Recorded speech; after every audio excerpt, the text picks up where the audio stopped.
လောကမှာတတ္တဝါတိုင်းဟာအမှန်တရားကိုမသိရှိမမြင်နိုင်ခဲ့တဲ့တွေ့တာကြောင့်32ဘုံကရွတ်မြုံထဲမှာလဲပတ်ပြီးတော့ဆုံးလဲနွားကဲ့သို့လဲလာခဲ့တဲ့ဘဝလေးနဲလာအများကြီးလားဒါလေးပါးကိုမသိလို့တဲ့တရားဘုရားရှင်ကသဒုံနံ၄ပါးကုံသောသဒုံနရိယသစ္စာနာယထဗုဒ္ဓအဋ္ဌသနာပုဏ္ဏပုဏ္ဏသံသရံတိတတ္ထာသန္တရသံဃရေသဒုံနံ၄ပါးကုံသောသဒုံနံဒုက္ခသမုဒယនិရောဓနှင့်မေဃပိုင်ခြား၄ပါးအပြားရှိသောအရိယသစ္စာနံဘုရားယန္တာသူတော်စွာတို့သိက္ခာထင်ရှားသစ္စာတရားကိုယထာဗုဒ္ဓံဟုတ်တိုင်းမှန်စွာယထာဗုဒ္ဓံအနိစ္စကိုအနိစ္စအတိုင်းဒုက္ခကိုဒုက္ခတဲ့အနတ္တကိုအနတ္တတိုင်းဟုတ်တိုင်းမှန်စွာအဖြစ်ကိုဖြစ်တယ်ဖြစ်ကိုဖြစ်တယ်ဟုတ်တိုင်းမှန်စွာအာတတဏသောအဝိဇ္ဇာတဏဖုံးကွယ်ကထသဖြင့်ကောင်းမွန်စွာမသိကြလေသောကြောင့်လန္တလူနဲ့ပြမတတ္တဝမန္တမြအနန္တတို့သည်တန္တရသာဂရိမမြင်တန်းလန်းမမှန်းနိုင်ွယ်ကျဲခြင်းတိုင်းကျဲလာသွာသော32ဘုံတန်တရားဒီပင်ကြီးတဲ့၌ဘုနာထက္ခမရမလျာချာမလွဲဖန်တဲ့တန်တလင်တန်တရံကြီးကျင်လဲကြလေုံရ၏တို့အဲ့တလို့သစ္စာ၄ပါးကိုသိရှိနားလည်ပဲမရှိတဲ့အတွက်ဒါကြောင့်ဘုန်းကြီးတို့ရောတရားဓမ္မအများရော30တော့မလည်နေရဘူးလားယဟရှာကဲ့သို့တဲ့ဘယ်သူဖုံးလွန်ထားလို့သာလဲဒီလိုများလည်နေရပါသေးလဲမလဲလို့မေးရင်ကောအဝိဇ္ဇာနဲ့တဏှာတဲ့အတ္တတဏသောနော်အတ္တတဏသောအဝိဇ္ဇာတဏဖုံးကွယ်ကထားတဲ့ဖြင့်ကောင်းမွန်စွာမသိကြလေသောကြောင့်အဝိဇ္ဇာဆိုတာအမှန်တရားကိုမသိတဲ့အလို့ဟုတ်နော်အမှန်ကိုအမှန်တိုင်းမသိတဲ့စိတ်မသိတဲ့အာယုံကိုအဝိဇ္ဇာလို့ခေါ်တယ်ရုပ်မှန်လည်းမသိနာမ်မှန်လည်းမသိအနိစ္စမှန်လည်းမသိဒုက္ခမှန်လည်းမသိအနတ္တမှန်လည်းမသိအမှန်တရားကိုအမှန်တိုင်းမသိမှားယွင်းသောအာယုံကိုသိပြီးတော့အမှန်တရားကမသိတတ်တဲ့တွေ့တာကြောင့်ဘာလို့ခေါ်ပါလဲအဝိဇ္ဇာနိဝိတောလောကကြီးကိုအဝိဇ္ဇာဖုံးထားတယ်မဟုတ်လားအဲ့ဒီအဝိဇ္ဇာဖုံးလုံးခံထားရတော့တတ္တဝမှန်တယ်များတို့သည်ချမ်းသာနေကြသလားဆင်းရဲနေကြသလားတခြားမကြည့်နဲ့တရားဟောနေတဲ့ပုဂ္ဂိုလ်တရားနာနေကြတဲ့ဘုန်းကြီးတို့တရားဓမ္မတွေရဲ့ဘဝဒုက္ခနာကိုသတိထားကြည့်ခန္ဓာကိုယ်မွေးလာတဲ့အချိန်ကစပြီးတော့ဇာတိတရားလက်ခံထားသူများဘို့လူတို့နောက်မိုးစင်းတဲ့သင်မင်းလက်တို့အသက်အနှင့်မယွင်းသေးချာဖြစ်မြဲတာဒီနောက်ဆုံးဘဝခန္ဓာရဲ့ဂိတ်ဆုံးကိုလမ်းကြည့်သိခြင်းတရားကိုပဲနောက်ဆုံးရှိတာပဲဟုတ်တယ်လားကိုရှိကသိပြသွားပြီအဖိုးဒီအဖွားဒီအမေဒီအဖေဒီညီနဲ့အကိုမောင်နှမတွေဆွေမျိုးတငယ်ချင်းအပေါင်းအသင်းတွေအကုန်လုံးသိကုန်ကြပြီအကုန်လုံးပြကုန်ကြပြီတနေ့ကျရင်တို့လည်းပဲဒီနေရာကိုကောင်းစင်စင်အားရမယ်လွတ်တဲ့ပုဂ္ဂိုလ်ရှိသလားမအိုရတဲ့ပုဂ္ဂိုလ်ပဲ2ယောက်လောက်ပါလဲမနာရတဲ့ပုဂ္ဂိုလ်မသိရတဲ့ပုဂ္ဂိုလ်1ယောက်မှမပါဘူးနော်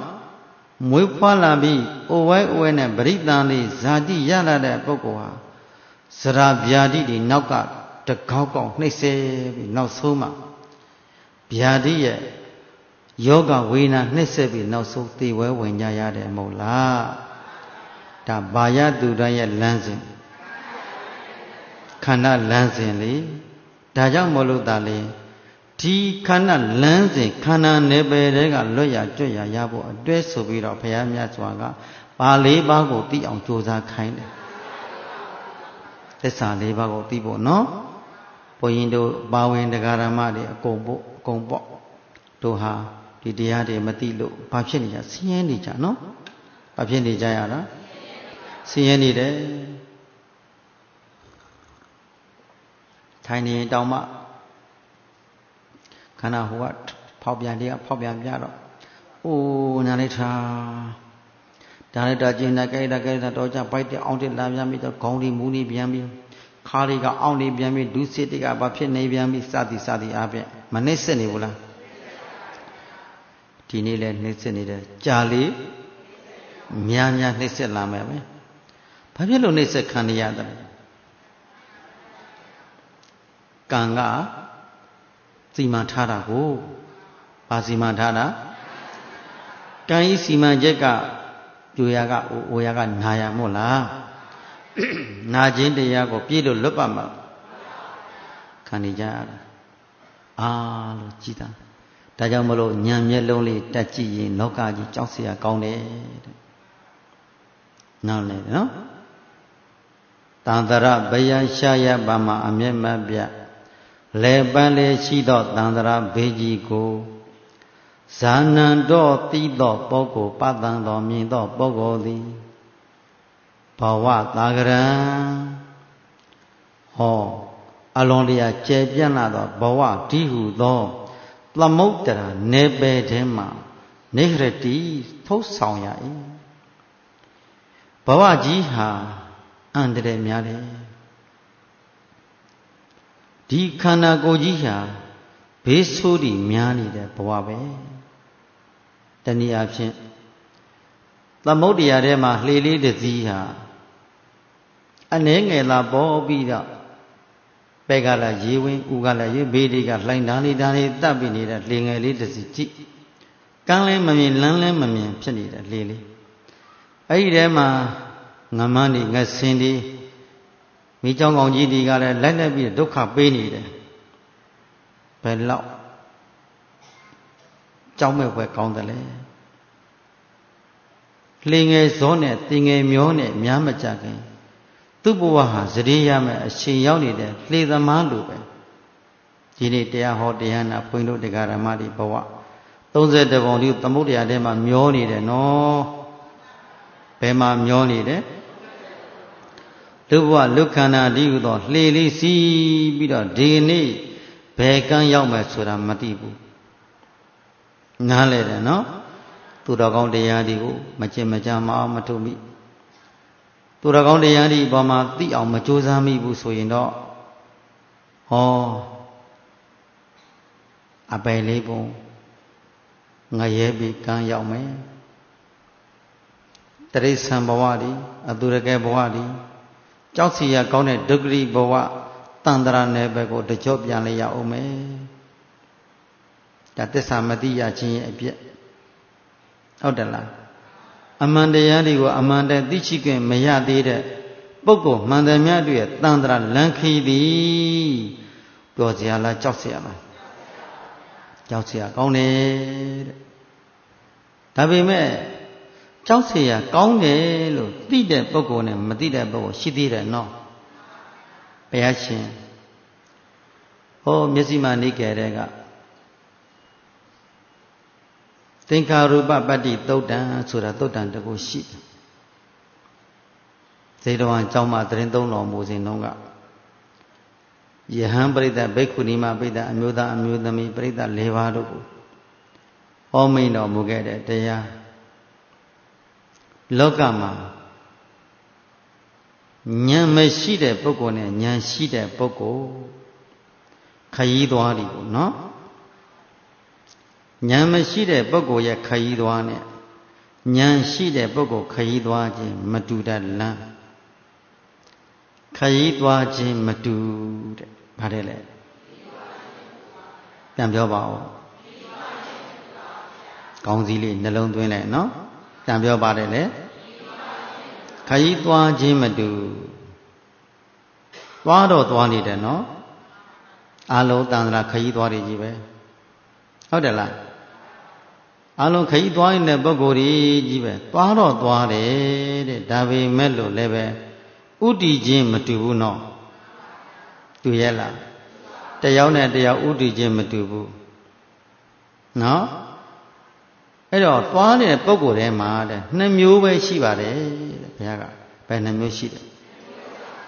အမှန်တရားကိုသိတဲ့ပုဂ္ဂိုလ်နဲ့အမှန်တရားကိုမသိတဲ့ပုဂ္ဂိုလ်ခရီးသွားနေကြတယ်တဲ့နော်အေးအဲ့တော့ဘုရားရှင်ကခရီးသွားတဲ့ပုဂ္ဂိုလ်တွေဟာတဲ့ ငါဘုရားသာသနာမှာတွေ့ပြီးတော့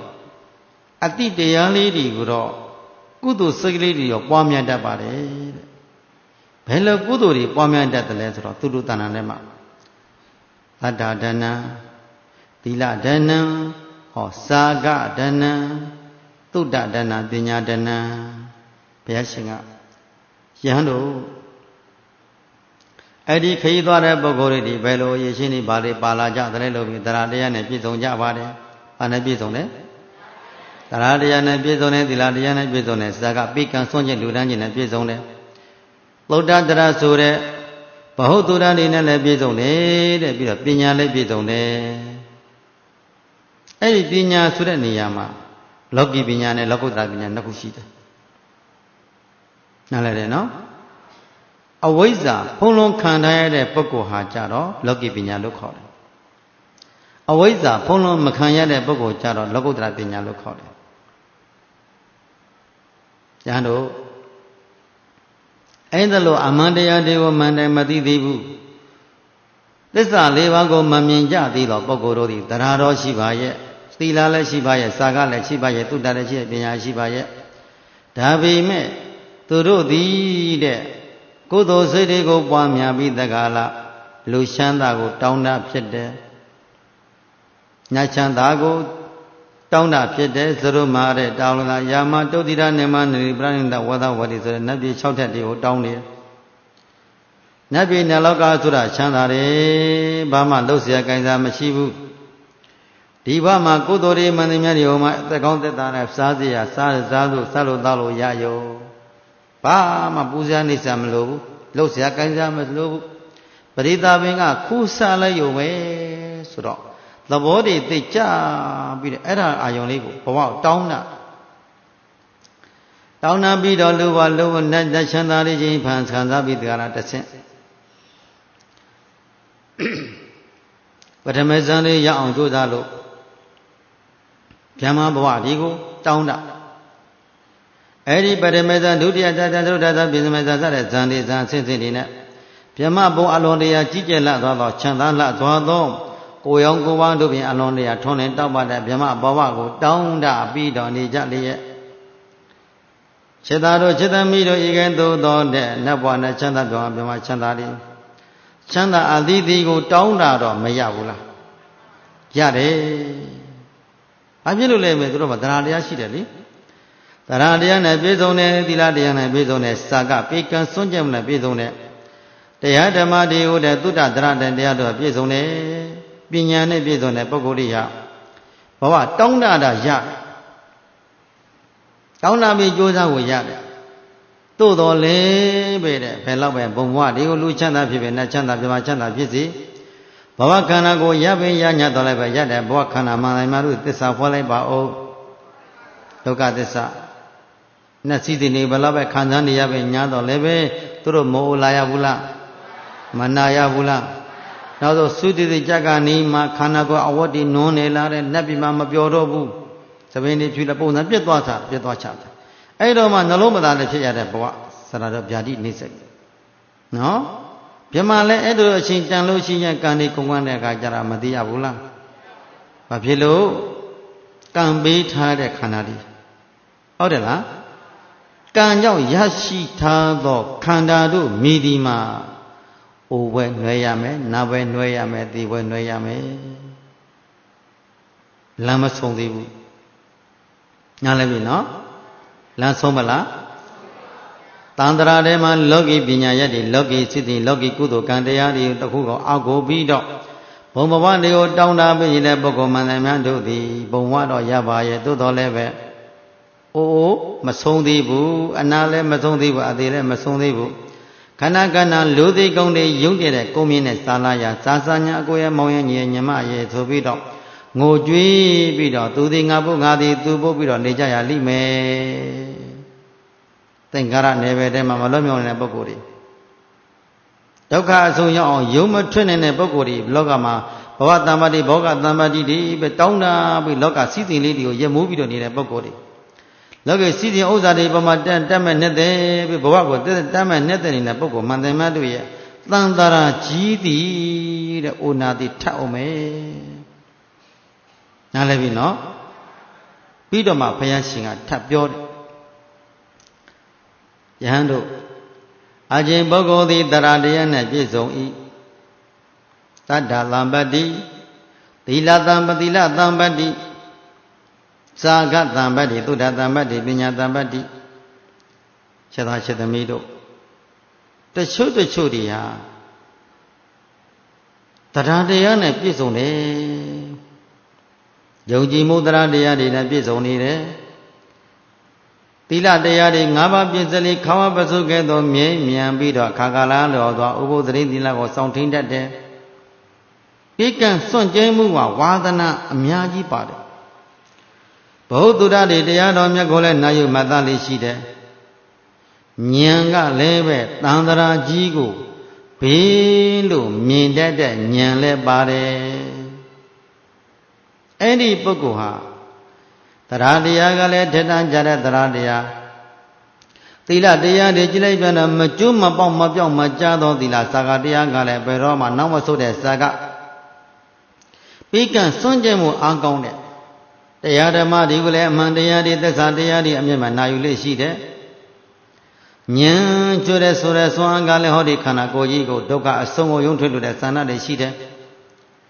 တန်ត្រာကြီးကိုဘေးလိုမြင်ထားသောဉာဏ်ဖြစ်နေတယ်ယဟန်တို့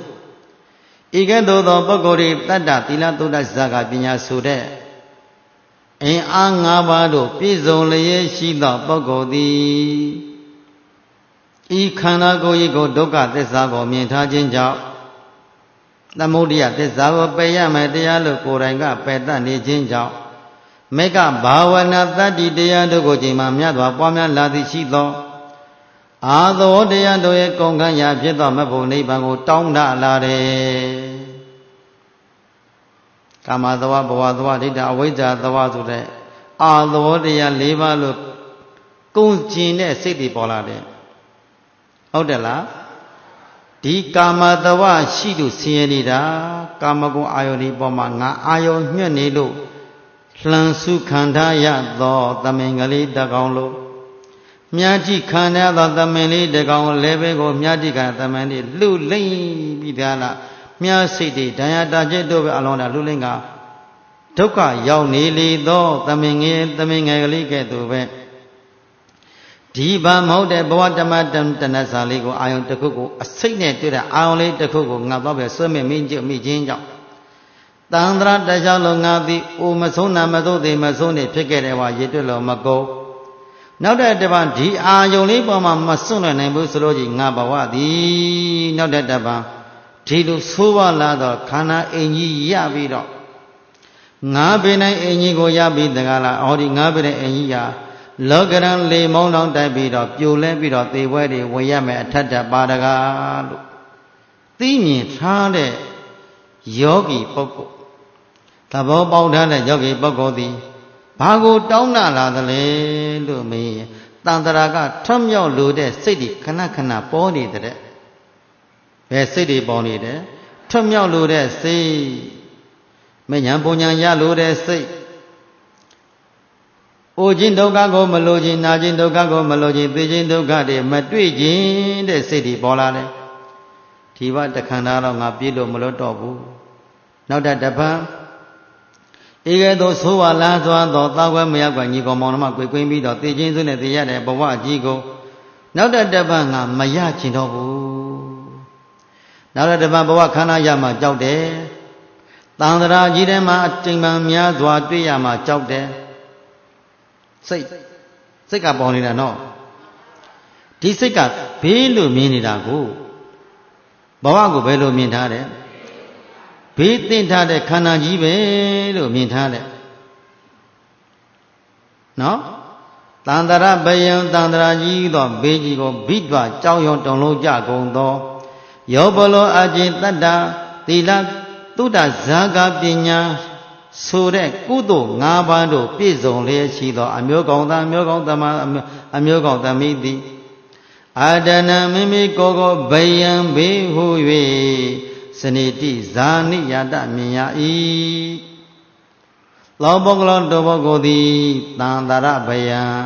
အိုခြင်းနာခြင်းသိခြင်းဒီဟုသောဘေးကိုသန္တရာဘေးကြီးကိုဘာ31ပုံလုံးသန္တရာကိုဘေးကြီးကိုဘိက္ခာကြောင့်တုံလုံးကြကုန်လျက်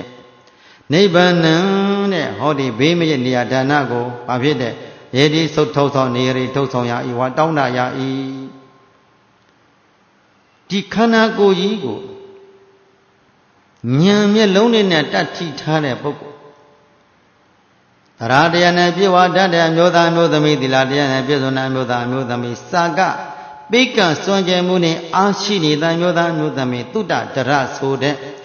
တရားဓမ္မတရားမှန်ကန်သောသစ္စာတရားတွေကိုနာယူမှတ်သားလျက်ရှိသောဘုဒ္ဓနဲ့ပြည့်စုံသောအမျိုးသားအမျိုးသမီးဉာဏ်ဩဒီလောကုတ္တရာဉာဏ်စွမ်းအားတို့ပဲပြည့်စုံနေတဲ့ရှိသောပုဂ္ဂိုလ်သည်ဒီခန္ဓာကိုယ်ကြီးကိုကြည်ပြီးတော့မနေ့ပိုင်းကစောစောပိုင်းကမြင်လိုက်တဲ့ညတွေမရှိတော့ပါလားခန္ဓာကြီးဟာနေ့မြင်ညပြောက်ညမြင်နေ့ပြောက်ဒီနေ့ကျမ်းမာနေတဲ့နောက်တနေ့ဟာယုံနံဒီဥစားကွဲမှာပါလားဒီနေ့တစ်နေ့တွင်မှာတော့အစစအရာအစဉ်ပြေးနေနိုင်ခဲ့တယ်နောက်နေ့ဒီချိန်ထိဒီနေ့ကနောက်နေ့ဒီချိန်ထိဒီယုတ်ဒီနာဒီလိုခိုင်းလို့ပဲရပါမလားအတိအကျပြောလို့ရမလားအဖြစ်လို့လည်းမေးတော့ခန္ဓာကိုယ်ဆိုတာကံပေးထားတာကိုကံတရားတို့မိဒီမှာကုသိုလ်ကံကလည်းအကျိုးပေးခွင့်ရတာသလိုအကုသိုလ်ကံကလည်းအကျိုးပေးမယ်နော်အကုသိုလ်ကံကအကျိုးပေးရင်အသက်တိုတတ်တယ်ယောဂကြီးဖြစ်ပြီးသေဝဲဝင်တတ်တယ်ဟုတ်ကဲ့လားညီသည့်ပုဂ္ဂိုလ်မဆိုပေါ်သိခြင်းတရားဆိုတာအသက်ကြီးမှအသက်ငယ်မှမရှိဘူးနော်မနေ့ကပဲဘုန်းကြီးတို့ယဟန်ဒကမာလေးတယောက်ညညတန်းဆိုပြီးတော့ဘယ်လိုသာနာပြုတဲ့နေရာမှာထောက်ပံ့တယ်ဘုန်းဘုရားတပည့်တော့ကျမ်းမာခြင်းနဲ့ဘုရားအသက်ရှိရှိလေးနေခြင်းနဲ့ဘုရား9နှစ်လောက်တပည့်တော့အသက်ရှင်ရလို့ဘုန်းဘုရားသာနာပြုတဲ့နေရာမှာပစ္စည်းလေးပါထောက်ပံ့တရားတွေအားထုတ်မယ်ဘုရားတတော်ပြောနေခဲ့တယ်ဘုန်းကြီးလည်း2လ3လလောက်ကသွားခဲ့သေးတယ်အရာပေါ်ထဲမှာလှဲပြီးတော့ထလို့မရတော့ယောဂကြီးကနှိမ့်ဆက်ပြီးတော့တကိုယ်လုံးမှငွေကောင်ကြီးရိုက်တတ်ထားတယ်ညိုမဲနီးရဲပြီးတော့ခြေစံခံနေရတဲ့ဘဝခန္ဓာကိုယ်ကြီးနှိမ့်ဆက်ခံထားရတာဗျာတိနော်ဟုတ်တယ်လားဗျာတိဆိုတာဟာယောဂနာမကျမ်းဖြစ်ရတဲ့ဘဝတေမင်းရဲ့ရန်သူကြီးကအတိတ်ကကိုလှုပ်လာခဲ့တဲ့ဘဝတစ်ခုမှကိုကြိုးစားလာခဲ့တဲ့အကုသိုလ်ကံတရားဟာအချိန်နာရီစိတ်ခံရမယ်ဟုတ်ကဲ့လားဒါကြောင့်သာလေဘုန်းကြီးတို့ရောတရားဓမ္မတွေရအတိတ်ဘဝတွေမှာလူမကြီးမဖြစ်ဘူးလို့ပြောလို့ရသလားဘုရားမသိတရားမသိတန်ခါမသိတဲ့ဘဝတွေဖြစ်ခဲ့တဲ့ဘဝတွေအများကြီးနော်သူတော်ကောင်းကြီးမှလည်းမသိသူတော်ကောင်းတွေကိုအမျိုးစုံပြမမိခဲ့တဲ့ဘဝတွေမရှိခဲ့ဘူးလားအဲ့ဒီဘဝမှာမဟုတ်တာတွေကာယကံမှာကာယကံအမှုတွေဝစီကံတွေမနောကံတွေပြောမိဆိုမိကြံစည်မိပြီးလို့အဲ့ဒီကံတွေကအကျိုးပေးတတ်တယ်ဟုတ်လားဒါကြောင့်မို့လို့ရည်ကြီးတာကိုယ်နှုတ်စိတ်သုံးပါးလုံးကိုမလုပ်ရမယ်တဲ့ထိမ့်သိမ့်နိုင်ဖို့လိုတယ်နော်ဘာမှတန်ဖိုးမရှိတဲ့စကားကိုယ့်ရဲ့ကိုမိသားစုအတွက်လည်းအကျိုးမရှိသီလအတိလည်းအတွက်လည်းအကျိုးမရှိတမာတိအတွက်အကျိုးမရှိပညာမရှိအကျိုးမရှိတဲ့စကားတွေကိုမပြောမိဘူးဟုတ်တယ်လားအဓိကသံဃာနဲ့ပတ်သက်ပြီးပို့ကြောက်ရတယ်တရားဓမ္မအများကဖက်နဲ့တူတယ်သံဃာတော်များကစူးနဲ့တူတယ်နော်ဖက်ပေါ်စူးကြရင်ဖက်ပဲပေါက်မယ်စူးပေါ်ဖက်ကြလဲဖက်မဲ့ပေါက်မယ်ဟုတ်လားဒါကြောင့်မိမိရဲ့စိတ်ကလေးကိုဒီစိတ်စဉ်ကိုကိုအမြဲနဲ့ကုသိုလ်အာယုန်တို့ဖြင့်ပေါင်းစည်းတတ်ဖို့မလိုလားလို့လားရည်ကြီးတယ်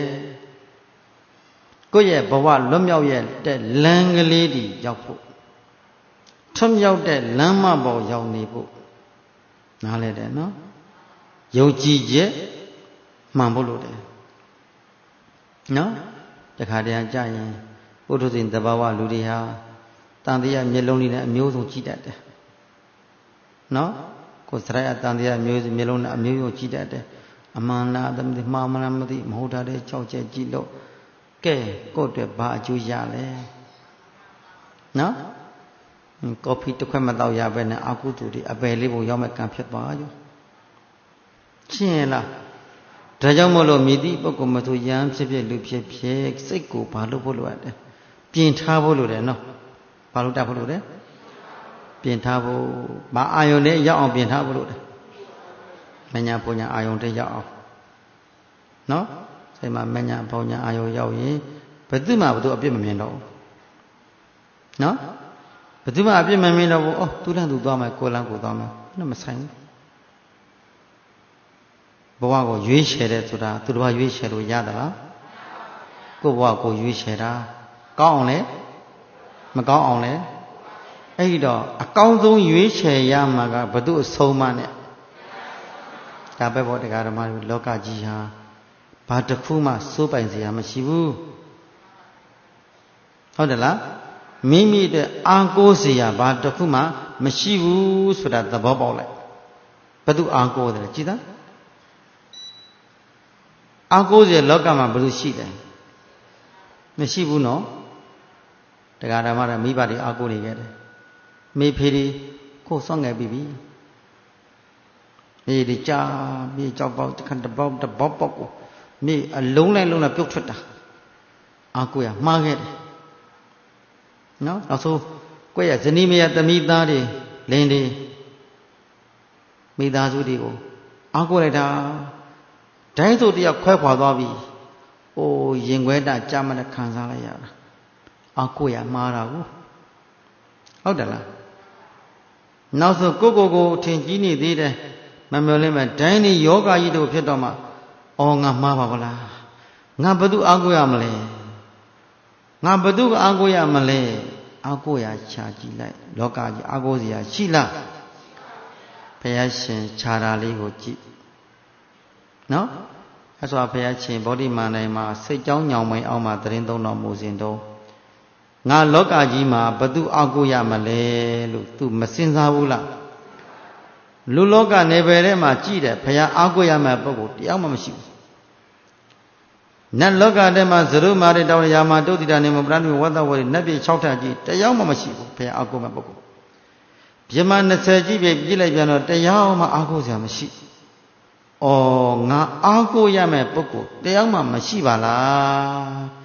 ငါကြည်ကြံပွားများအားထုတ်လို့ရရှိလာသောတရားတော်တာလီငါအတွက်အားကိုးစရာပဲကဲဘုရားရှင်အားကိုးတာဘယ်သူအားကိုးတရားကိုအားကိုးတာနော်မဲ၄ပါးဖို့၄ပါးနော်လကုတ္တရာတရားကိုအားကိုးတယ်ဗြဟ္မာကြီးကဝါနေဖေဗြဟ္မာဘေးကတိတယ်ကိုယ်တော်လက်ကိုတဆန့်အတွင်ဗြဟ္မာကြီးရတယ်ဒါဆိုရင်ဘုရားအနတ်ရောက်လာမြတ်စွာဘုရားမှန်တယ်ဗျာမြတ်စွာဘုရားတွေ့တော်မူတာမှန်လိုက်တာလောကမှာမြတ်စွာဘုရားချင်းအာကိုးစရာပုဂ္ဂိုလ်လောကမှာလည်းမနလောကလည်းပြမလောကမှာမရှိပါဘုရား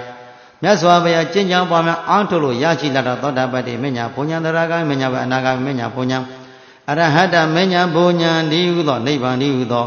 လောကုတ္တရာတရား9ပါးသားလေမြတ်စွာဘုရားအာကိုးရဖြစ်ပါတယ်မြတ်စွာဘုရားလို့ဗြဟ္မာကြီးကလာပြီးဘုရားကိုမထောက်ခံဘူးလားကဲဒီနေ့ဒီဥပမာမြတ်စွာဘုရားရှင်သူတိတသက်ခန္ဓာပရိနိဗ္ဗာန်စံတိကာလတိုင်အောင်ဘာကိုအာကိုးသွားချတယ်တရားအာကိုးသွားတယ်နော်တရားရအောင်မလုပ်ဘူးလားရရှိတဲ့တရားလေးကိုပြန်ပြီးတော့အမြဲမပြတ်ဘာလုပ်နေတယ်နှလုံးသွင်းနေတယ်និရောဓဖလသမပဝင်စားချတယ်နော်ပရမဇံဒုတိယဒုဒ္ဒဇံပိသမဇံဇံအစဉ်သေးလေးသုံးသပ်ပြီးនិရောဓဖလဝင်စားလို့ခဏခဏချမ်းသာစွာမနေဘူးလားဘုရားယဟန္တာအရှင်မြတ်ကြီးတွေကဲဘု து အာကိုးနေပါလိတရားကိုနော်ဟာအာကိုးနေကြပါလိဘုရားစာရသောအရိယာသူတော်ကောင်းတို့သည်ဘု து ကိုအာကိုးသွားချတဲ့ဘုန်းကြီးတို့တရားဓမ္မတွေကို အာကိုရာမှန်ဖို့လို့တယ်နော်တရားမှတော့အာကိုရာမရှိဘူးနာမကျန်ဖြစ်လာလို့ရှိရင်ဘယ်သားဘယ်သိဘယ်လင်ဘယ်မယားဘယ်အမေမကဲဘူးနားလည်ပြီနော်ကိုကျင့်ထားတဲ့ကြိုတင်ပြီးကျင့်ကြံပွားများအားထုတ်လို့သိတဲ့ဝိပဿနာဉာဏ်အဲ့ဒီဉာဏ်လေးသာကိုယ့်အတွက်အဖို့တရားအသိတာအဖို့ပဝန်းကျင်အဖို့ဆိုတာကပဝန်းကျင်အဖို့ကိုသွားပြီးတော့အဖို့အဖြစ်နဲ့ဆွဲနေခြင်းဘာဖြစ်လိမ့်မယ်ငရဲပြေစင်းမယ်ငါသားရဲ့ငါသမီးရဲ့ငါဇနီးရဲ့ငါမယားရဲ့ငါလင်ရဲ့ငါတငယ်ချင်းငါအမေငါအညီကောင်မောင်နှမပဲလို့သွားဆွဲနေကြည့်ပါလားလောဘဆွဲရင်ပြိတ္တာဖြစ်သွားလိမ့်မယ်ဒေါသဆွဲနဲ့ဆွဲရင်ငရဲပြေရောက်မယ်မောဟဆွဲနဲ့ဆွဲရင်တိရစ္ဆာန်အတုရကဲဘုံရောက်မယ်နားလည်ပြီနော်ကဲအပြင်ကအာယုန်တွေဆွဲမိဆွဲရဆွဲတော့ပုဂ္ဂိုလ်များရဲ့တန်တရာလန်ခီးပြီးပျော်စရာလားကြောက်စရာလားဒီနေ့ဘုရားရှင်ဆုံးမအပ်သောတရားတော်တွေမြတ်စွာဘုရားမိန့်တော်မူတဲ့ဒီခန္ဓာကိုယ်ကြီးပေါ်မှာတတိပဒံတရားကိုလက်ကင်ထားပြီးကာယ ानु ပါဒနာတဲ့ကိုယ်အမူအရာတတိထားကြည့်စေတ ानु ပါဒနာအပြင်ခန္ဓာကိုယ်ဆင်းရဲတဲ့စိတ်ဖြစ်ချမ်းသာတဲ့စိတ်ဝမ်းသာတဲ့ဝမ်းနည်းစရာစိတ်ပဲစိတ်လေးပေါ်လာအာယုတတိနဲ့ကပ်ပြီးစောင့်ကြည့်နေဝေဒနာခန္ဓာကိုယ်ထဲမှာချမ်းသာတဲ့ဝေဒနာပေါ်ဆင်းရဲတဲ့ဝေဒနာပေါ်လာတဲ့ခံစားမှုဝေဒနာလေးပေါ်မှာတတိနဲ့ကပ်ပြီးတော့ကြောင်းကြစားကြည့်နေဉာဏ်သိကြတဲ့နာရီသတဲ့ဉာဏ်ကောင်းတဲ့အာယုလည်းတတိနဲ့ကပ်ပြီးစောင့်ကြည့်နေတတိပံ၄ပါးကိုတတိတရားနဲ့အချုပ်ပြီးကြည့်တာပဲစိတ်ပဲအာယုံလေးပေါ်ဖြစ်ပေါ်လာတဲ့အာယုံလေးရမြဲသလားမမြဲဘူးလားစောင့်ကြည့်ပြီးထပ်ဆင်ကြည့်ကြည့်ဩပဲစိတ်ပေါ်ပဲအာယုံလေးပေါ်ဖြစ်ပေါ်လာတဲ့အာယုံမှန်များတွေဖြစ်ပြီးပြည့်တဲ့ဘာသစ္စာကြည့်နေတဲ့ဉာဏ်လေးကဒါအဖော်ဖြစ်နေတာဒုက္ခသစ္စာမှာမေဃသစ္စာတို့ဒုက္ခသစ္စာမေဃသစ္စာတို့ဆိုတာအဖော်နဲ့နေတာဘာနဲ့နေတာတရားဓမ္မတွေအဖော်ရှိပြီလားတူတူလေးပြောအဖော်ရှိပြီလားဘယ်လိုရှိတယ်လောလောဆယ်တော့ရှိတယ်ဗောဓမ္မအောင်ထဲမှာမလို့ထင်ပါတယ်ဓမ္မရောအောက်ဆင်ခင်ဗျားတို့အဖော်ပြောက်မှာဟုတ်လားဘယ်ရောက်တဲ့အဖော်တွေဖြစ်မလို့စဉ်းစားလိုက်တူတူလေးပြောကိုယ်စိတ်ထက်ကပြောပါဇက်ကထွက်အောင်မပြောနဲ့ကြောက်เสียကောင်းတယ်ခင်ဗျားတို့ဘိုက်ထဲမှာထည့်ထားတဲ့အကုသိုလ်တွေကမနှဲဘူးနော်သတိထားကြီးကိုသတိထားကြီးဟိုတိတက်တဲ့ချင်းစပြီးလောပါတိဒေါသတိမောဟတိမာမနာအိတ်တာမြဲတာများကြီးလားဒီမျိုးစေ့တွေနဲ့စုတည်တည်ကြသွားမယ်ဆိုရင်ချမ်းသာတဲ့နေရာလားဆင်းရဲတဲ့နေရာလားဒါဒီတို့ပြုလုပ်တဲ့ကံကအကျိုးပေးမှာနော်ဘသူအကျိုးပေးမှာတကယ်လို့ဒီအကုသိုလ်ကံတွေကိုဝိပဿနာဉာဏ်တို့ဖြင့်ဖြစ်စီထားမှဖြစ်စီထားပဲအစိပ်ပေါ်ဖြစ်စီမှဝိပဿနာဉာဏ်မဲ့ဉာဏ်တို့ဒီဖြစ်ဖြစ်တွေမြင်ပြီးတော့ဖြစ်ဖြစ်တွေဖြစ်ရှိဖြစ်ဖြစ်နဲ့မင်းနဲ့ကာယင်နဲ့ဖြစ်ဖြစ်တွေမြင်ဉာဏ်ကမုံဉာဏ်ကဆုံးဉာဏ်တို့ဖတ်ခနဲ့များဆိုက်သွားမယ်ဆိုရင်တတန်တရားလုံးမှာအပယ်လေးပုံရောက်စီနေသောအကုသိုလ်ကံကြီးရာဘာဖြစ်သွားပြီအဟောတိကံဖြစ်သွားမယ်ပြန်ပြောပါဦးအဟောတိကံဆိုတာအဟောတိကံဆိုတာအဟောတိကံပြောပါတယ်ဗျာအဟောတိကံဆိုဘာပြောတော့အကျိုးမပေးတော့ပါဘူးပြောလာတာတရား10ရက်လောက်ပြောလာမယ်နော်မမှတ်မိဘူးတော်တော်ဉာဏ်ကောင်းတဲ့လူတွေအဟောတိကံဆိုတာပြန်ပြောပါဦးအကျိုးမပေးတော့ဘူးဘသူကအကျိုးမပေးအောင်တားလိုက်တဲ့ပထမဒီခန္ဓာကိုယ်ကြီးကိုဉာဏ်လေးနဲ့ကဲခတ်ပြီးကြည့်နေတဲ့အချိန်မှာခန္ဓာကပေါ်တဲ့နေရာလေးကိုတတိယထောက်ပဲကြည့်တဲ့အခါမှာလာမဲ့ဖြစ်လာမဲ့အကုသိုလ်ကံတွေကရပ်နေတယ်နော်ဟုတ်တယ်လားနောက်ထပ်တိုးပွားမဲ့အကုသိုလ်ကံတွေကတတိနဲ့စောင့်ကြည့်နေတဲ့ကအကုန်မရပ်နေဘူးလားရပ်နေတဲ့အခါမှာရှေ့မတိုးပဲရပ်နေပြီဖြစ်ခွင့်မရတော့ဘူးဒီညာလေးရတဲ့ဒီရုပ်ဒီနံတို့ခန္ဓာယုံနံအစဉ်တို့ဤထင်ရှားတဲ့သဘောတတ်ပေါ်မှာညာကတ်လို့ကြည်နေခြင်းလောဘဒေါသတွေမောတွေမငြိမ့်နေဘူးလားတမန်ငြိမ့်နေတယ်အငြိမ့်တက်ကလေးကခန္ဓာဖြစ်ခြင်းပြီးခန္ဓာကတော့ဝေဒနာတွေပေါ်တာပေါ့ဘယ်လောက်ပဲဝေဒနာကြီးပေါ်နေပြီစီငါမရောဘူးနော်ဩ ဒုက္ခသစ္စာကြီးဒုက္ခသစ္စာကဒုက္ခသစ္စာပြနေပါပေါ့လားလို့မြင်နေကြည့်နေမယ်အဲ့ဒါလို့အကဲခတ်နေမယ်ဆိုရင်ဒေါသမကပ်နော်အပယ်လေးပုံရောက်မှာအကုသိုလ်တွေမကပ်ဘူးနော်မကပ်ဒီညာလေးတဲ့ဒီခန္ဓာကိုယ်ကိုလိုချင်တဲ့စိတ်တွေပေါ်ပါဦးမလားဒီဒုက္ခလို့နောက်ထပ်တစ်ပတ်တကယ်လို့များငါဝေဒနာဒီခန္ဓာကိုယ်ကြီးကိုညှာတာပြီးတော့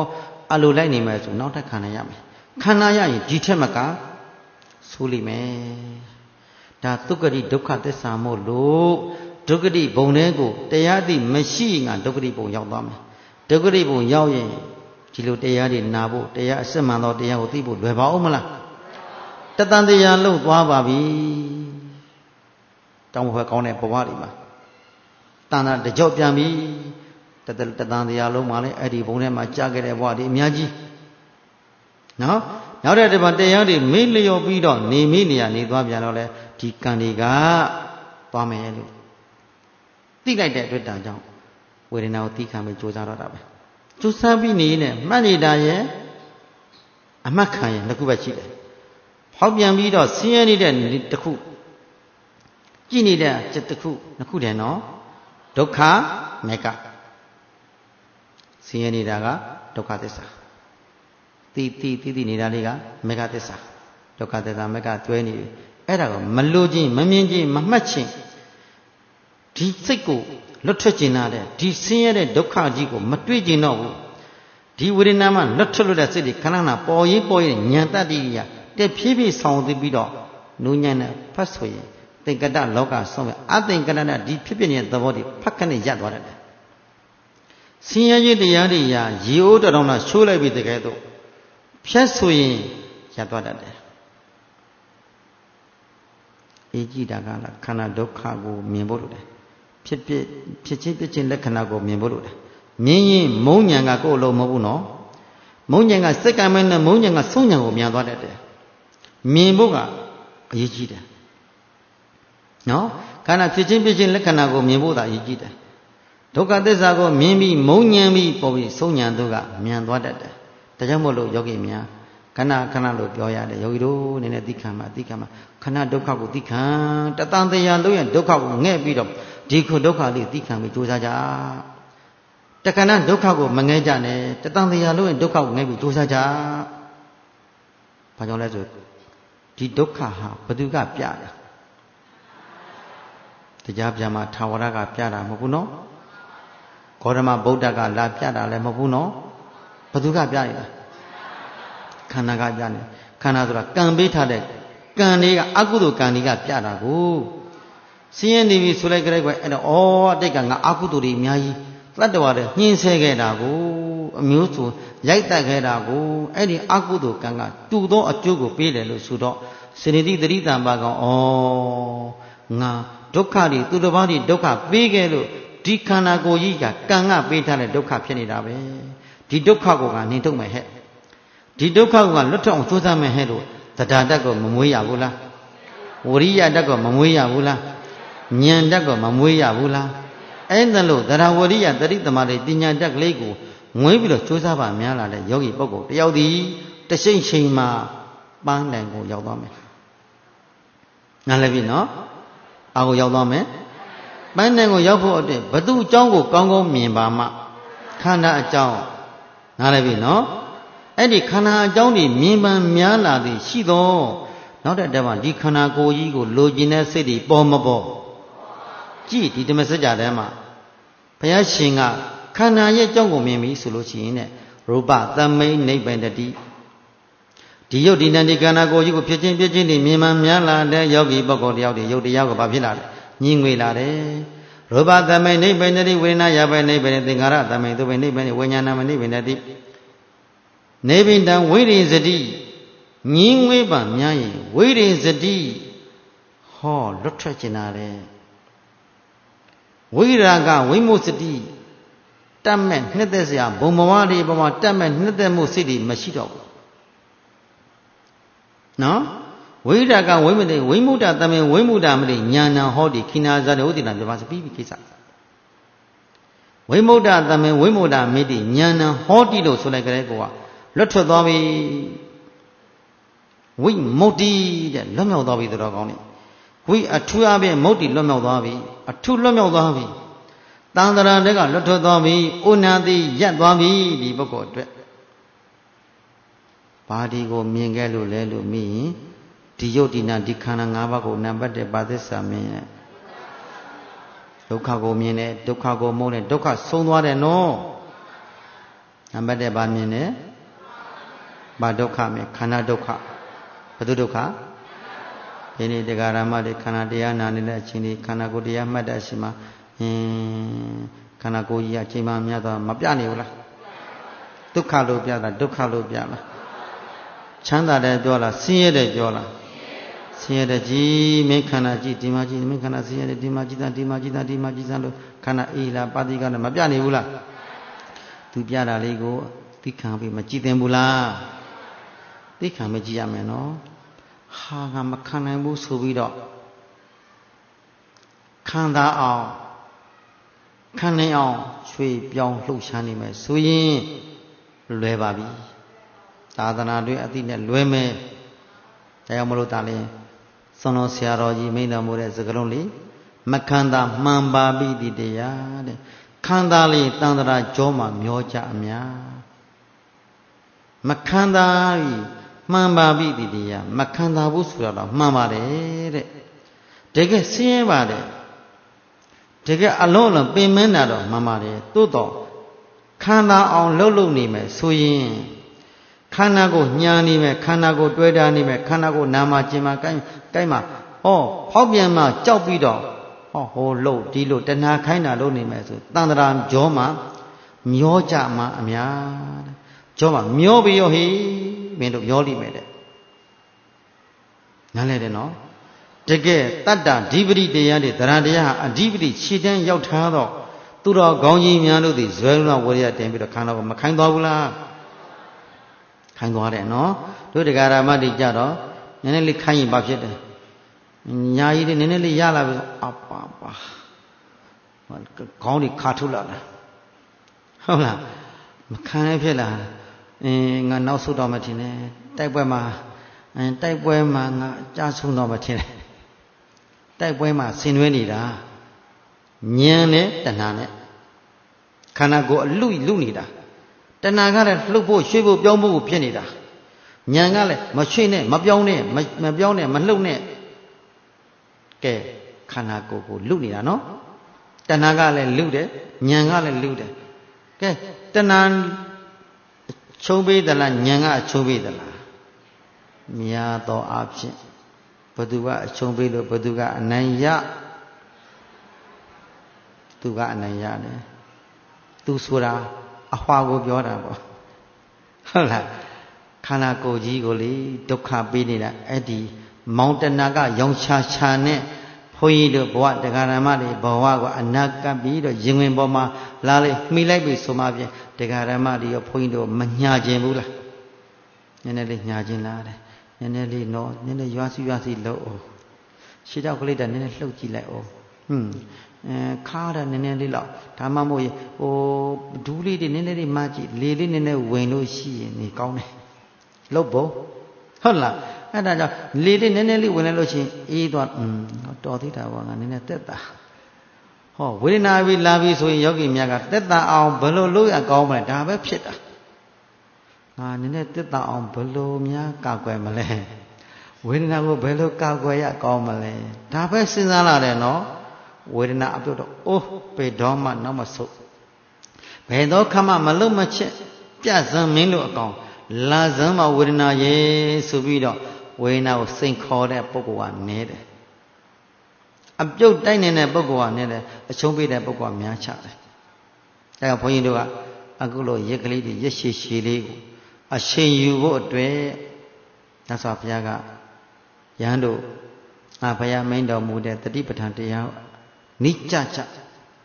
ထိုင်နေစဉ်ရနေစဉ်သောနဲ့တတိပဋ္ဌာန်တတိနိကြကြတနေ့တတိကြချစ်ကြံပွားများအားထုတ်မယ်ဆိုရင်ခေါ်နေအတွင်းမှာမျက်မှောက်ပြုနေတယ်ဓမ္မမဟုတ်ရင်10ရက်အတွင်း2ပတ်အတွင်းရက်20တလအတွင်းရနိုင်တယ်နောက်ဆုံးမှ9လအတွင်း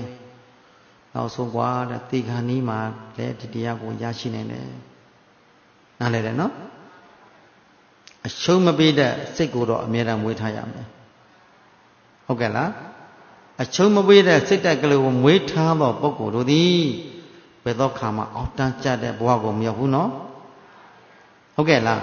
ခန္ဓာကိုယ်ကြီးကိုကိလေသာနဲ့ပတ်သက်ပြီးအရှုံးမပေးဘဲနဲ့ကိုယ်ကအနံ့ရအောင်ကြိုးစားအားထုတ်လာတဲ့ပုဂ္ဂိုလ်တို့သည်ဘယ်တော့မှအရှုံးအောက်တန်းကျတဲ့ဘဝကိုမရောက်ဘူးတခြားမကြည့်နဲ့ကတ္တပမြတ်စွာဘုရားရှင်လက်ထက်တော်ကရဟန်းတော်9ပါးခဏခဏပြောဖို့တဲ့ဥပမာလေးနော်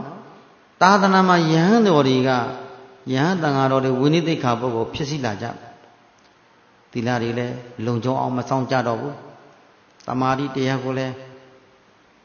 ကြာကြာနာနာအာမလို့ကြတော့ဘူးဝိပဿနာတရားတွေလည်း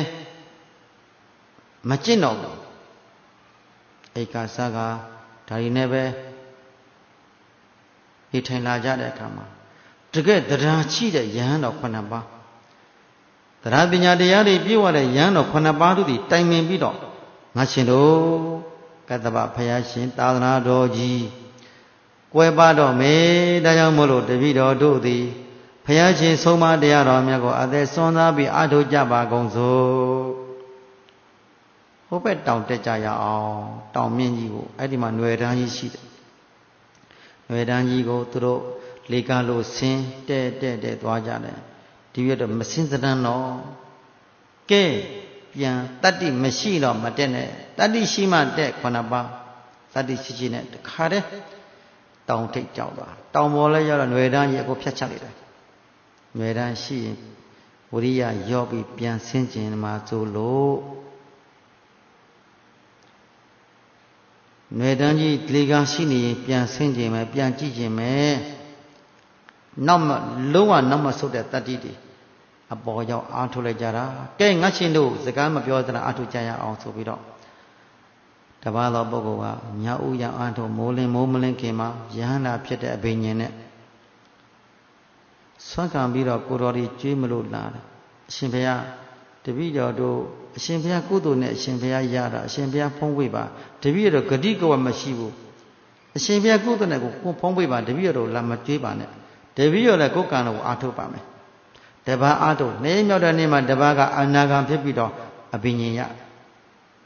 ကြာရှိတဲ့9ပါးတွေကြတော့သီလဝန္ဒပုဂ္ဂိုလ်ဝိပဿနာတရားအားထုတ်ရင်အကုန်လုံးပြောင်းတော်မူတာ9ပါးစလုံးပြောင်းညက်ပြရောက်သွားကြတယ်လူရင်းပြောချစို့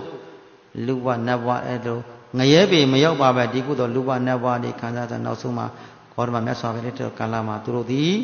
သူတော်ဘုရားပက္ကုတာတွေဘယင်ဖြစ်လာတယ်အရှင်ကုမာရကတ္တဗဖြစ်လာတယ်တပိယတပရပိုက်ဖြစ်လာတယ်ဒါတို့စရိယဖြစ်လာတယ်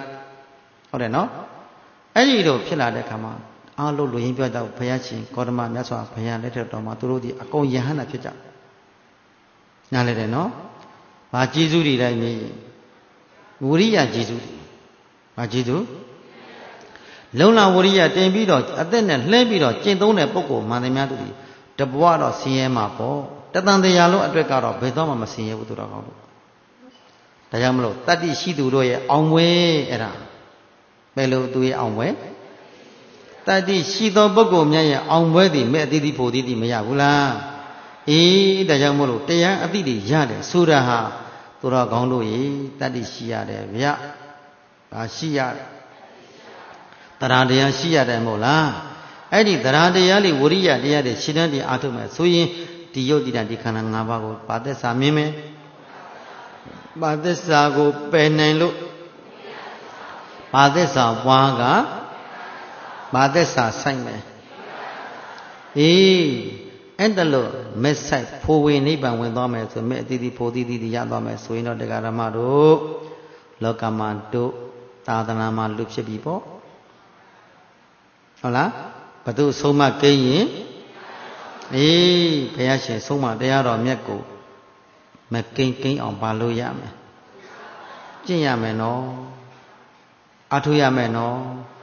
ကိုယ့်ကိုတဏှာတတ်တဲ့ပုဂ္ဂိုလ်တွေကဒီတရားကိုပါလို့ရမရအရာအထုရမယ်ရရှိတဲ့အခွင့်အရေးကိုရရင်ရတယ်လို့ယူတတ်ဖို့လိုတယ်အခွင့်အရေးကိုမယူတတ်ရင်နစ်နာလိမ့်မယ်ရရှိတဲ့အခွင့်အရေးရ ရှိတဲ့ဘဝအခွင့်အရေးကိုမရအရယူတတ်သောပုဂ္ဂိုလ်သည်အနေလည်းပြောအသေးလည်းပြောဟုတ်တယ်လားအခွင့်အရေးကိုဆုံးရှုံးသွားမယ်အခွင့်အရေးရအောင်မယူတတ်တဲ့ပုဂ္ဂိုလ်အနေလည်းမကောင်းအသေးလည်းမကောင်းအနေလာမှာအသေးလာတယ်နားလည်ပြီနော်အဲ့တော့ဒီခန္ဓာကိုယ်ကြီးကိုတတိပြန်ထားလိုက်တကူလုံးညံလေးနဲ့ခြုံပြီးတော့ကြည့်လိုက်ဒီနေ့တရားဟောတရားနဲ့ခန္ဓာကိုယ်တကူလုံးခြုံကြည့်တဲ့စမ်းပါခန္ဓာကြီးရာတဖြည်းဖြည်းပုံစံလေးမပြောင်းလဲလာဘူးလားဒီရုပ်တဏ္ဍနဲ့ပရမတ္တတော့စက္ကန့်နဲ့စက္ကန့်နဲ့အမြဲမပြတ်ပြရကအိုရကနာယမဘယ်ကိုထိသွားနေပါလိသိမင်းထံသွားနေတဲ့ခန္ဓာကံပေးထားသောခန္ဓာကံကြောင့်ရထားသောခန္ဓာတို့သည်တဖြည်းဖြည်းနောက်ဆုံးသိမင်းထံကိုကောင်းစင်စင်အပ်ရမယ်နေ့တနေ့ရှိမှမရှိဘူးလားရှိလားပြေလို့မလုပ်ဘူးနော်အဲ့တော့ခန္ဓာလမ်းစဉ်ဟာဖြင့်သိမင်းထံကိုသွားနေတာပါလားလို့နားလည်လို့ရှိရင်သိမင်းလွတ်တဲ့အလုပ်တွေမလုပ်ရဘူးလားသိမင်းနဲ့ရင်မဆိုင်လေးမှာမတည်တဲ့တရားရှိတာကိုလောကမှာကံတရားကတည်ခြင်းတရားကိုရင်ဆိုင်ရမယ်ဆိုရင်ဉာဏ်တရားကတည်ခြင်းတရားနဲ့မရှိတဲ့တရားဉာဏ်အလုပ်ကမတည်တဲ့အလုပ်ကံလန်းစဉ်ကတည်တဲ့အလုပ်နားလည်ပြီနော်ကံပေးလို့ရတဲ့ခန္ဓာကိုယ်ကြီးကဘာလုပ်တယ်အိုနာတိတို့သွားနေတဲ့အလုပ်ဉာဏ်အလုပ်ကမအိုမနာမတိတို့သွားတဲ့အလုပ်ဆိုရင်ကဲအိုနာတိဒုက္ခနယ်ပယ်ထဲမှာမအိုမနာမတိဒုက္ခနယ်ပယ်တွေကိုမရအရာဘာလို့ရမယ်ကြိုးစားပွားများအားထုတ်နိုင်ကြပါစေလို့မေတ္တာပို့ပြီးကဲလက်အိုရှိဩတာယောမဇနာတတ္တမံပฏิပတ်တိသဣဒာကာလံဒုက္ခယံတုပါလင်တုဇိနသာသနံပฏิပတ်တုဆွမ်းသောတတ္တမင်းစာသူတော်ကောင်းတရားတို့သာလည်းယင်ဩတာကြိုးသာအားထုတ်လျက်ရှိရပါပေကုန်သောယေမဇနအကျဉ်ယံရှင်လိုအားလုံးကုန်သောတရားဓမ္မပေါင်းသူတော်ကောင်းတို့သည်ဒုက္ခယံတုကျမ်းမာခြင်းချမ်းသာခြင်းချစ်ကြကုန်သည်ဝန်တို့ဖြစ်ကြပါစေကုန်သတည်းဣဒကာလံရှိမင်းစွာသောကာလပတ်လုံးဇိနသာသနာမြတ်စွာဘုရားရှင်45ဝါတိုင်တိုင်ဟောပေါ်ညွန်ပြခဲ့သောပရိယတိသာသနာပฏิပတ်တိသာသနာပရိဝိဒသာသနာတော်မြတ်ကြီးကိုပါဠိတို့စောင့်ချောင်းနိုင်ကြပါစေကုန်သတည်းဝါပါဠိတို့ကိုနဲ့အသက်မငယ်ကွယ်ပဲသာသနာတော်အကျိုးကိုများ၏ကို၍ကောင်းစွာမသွေးစောင့်ချောင်းနိုင်ကြပါစေကုန်သတည်း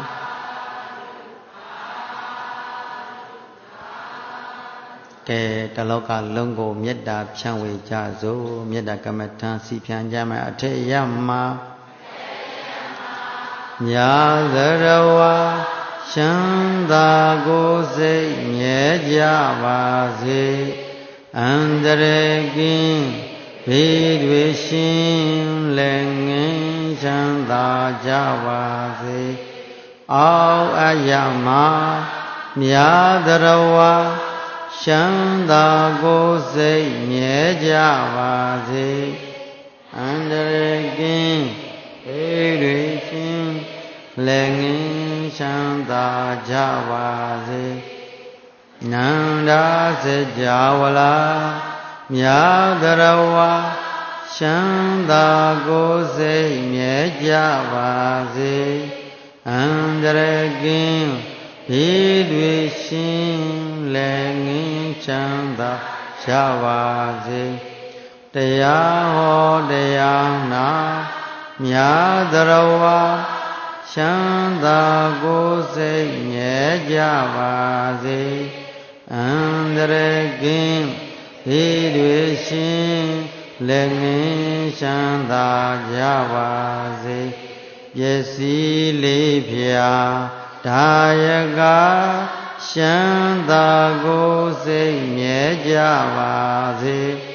အန္တရာယ်ကင်းဘေးတွေရှင်လည်းငင်းချမ်းသာကြပါစေကိုယ်စိတ်နှပြဘေးရန်ကွာကျမ်းမာကြပါစေကိုယ်စိတ်နှပြဘေးရန်ကွာ